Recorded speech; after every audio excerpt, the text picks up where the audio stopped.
Picture this. You've got two undefeated nations on a collision course for the biggest prize in European rugby. A tournament that's over a century old is hitting this incredible, dramatic peak. And then it just stops. The whole thing gets called off.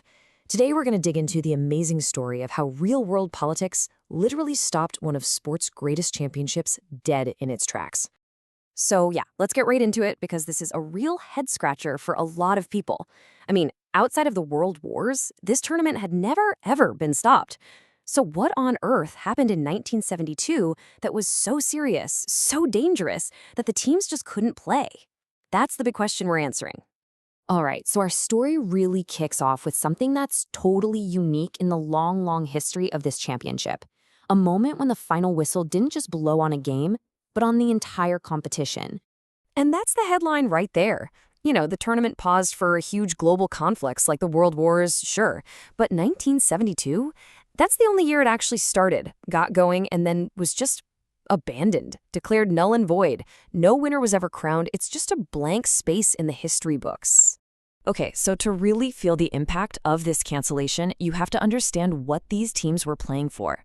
This wasn't just some run-of-the-mill series of games. For two teams in particular, this was a shot at making history. For anyone who might not be a huge rugby fan, the Five Nations, which we now know as the Six Nations, is pretty much the pinnacle of rugby in the Northern Hemisphere. It's this incredibly intense, passionate tournament where these old rivalries get played out every year. Winning it is, well, it's everything. And even inside the championship, there's this other prize, this sort of holy grail. It's called the Grand Slam. And it's not just about being the best team that year, it's about being a perfect team. You have to beat everybody. It's the kind of thing they make documentaries about. And here's the real kicker. This is what makes the whole thing such a sporting tragedy. Both Ireland and Wales were on fire that year. They were just steamrolling everyone, both totally undefeated. The stage was all set for this epic winner-take-all showdown between them, a match that would almost certainly decide the whole championship and maybe, just maybe, a legendary Grand Slam. But that legendary game, well, it would never happen, because events that were happening way outside the stadium walls were about to spill right onto the field and completely change the course of sporting history. And just look at how fast this all unraveled. The tournament kicks off January 15th, everything's normal. Then, just 2 weeks later, Bloody Sunday happens in Northern Ireland, and it just ignites a political firestorm.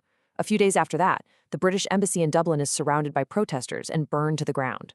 All of a sudden, a rugby match in Dublin wasn't just a game anymore. It was a massive security nightmare. And this quote from the Irish captain, the legend Willie John McBride, it just makes the danger feel so real and personal.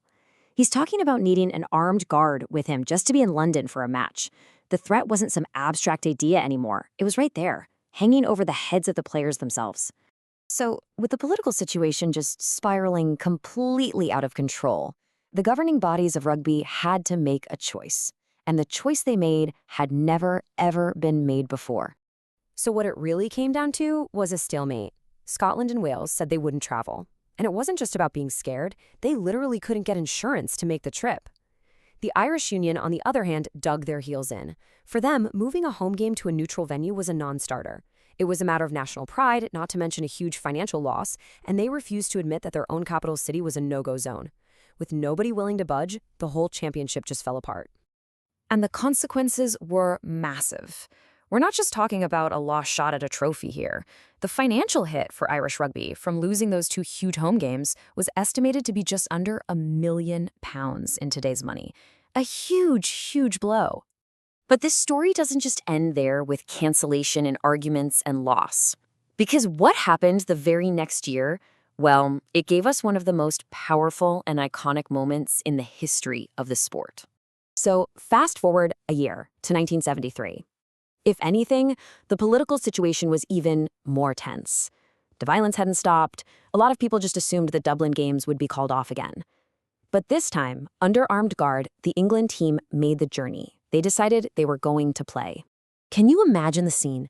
When the English team ran out onto the pitch in Dublin, they got this thunderous 5-minute-long standing ovation from the Irish crowd. And after the match, which Ireland actually won, the English captain, John Pullen, got up and delivered this legendary line.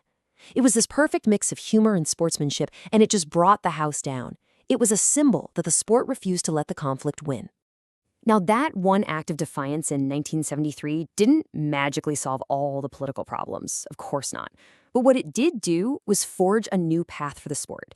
It set this powerful example that the rivalry on the pitch could, and would, survive, creating a bond that was stronger than the conflict around it. And years later, that special bond got its own hardware. In 1988, to celebrate Dublin's millennium, they created the Millennium Trophy. It's shaped like this cool Viking helmet, and it became the official prize for the winner of the England-Ireland match each year. It basically took this really complicated history and turned it into a celebrated formal rivalry. And you can see it's a super fierce rivalry to this day. I mean, look how close the wins are. England has a slight edge, but it's always a battle. The fight for this trophy has become one of the absolute highlights of the modern Six Nations. And I think this picture of a modern scrum just captures the spirit of it all perfectly. A scrum is this moment of just incredible brute force opposition, but it's also controlled, right? It's governed by really strict rules, and underneath it all, a foundation of respect. It's conflict, but it's channeled into competition. Which kind of leaves us with one final thought. The story of 1972 shows us a sport that was just overwhelmed by division. But the story of 1973, that shows us sport acting as a bridge. So it really makes you ask the question, what's the true role of the games we love to play in a world that's so often filled with conflict?